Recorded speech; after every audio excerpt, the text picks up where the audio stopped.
Alam po ninyo, nagpapasalamat po tayo sa Panginoon. Sapagkat ang sabi po niya, ako'y naparito upang kayo'y magkaroon ng buhay. Isang buhay na ganap, kasiya-siya. Mayroon pong kapayapaan, mayroong kaligayahan. Sa kabila po ng mga pagsubok, mga kahirapan, karamdaman.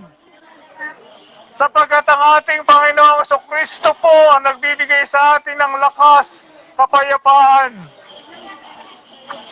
Mga minamahal na kaibigan, kilala po ba ninyo si Jesus?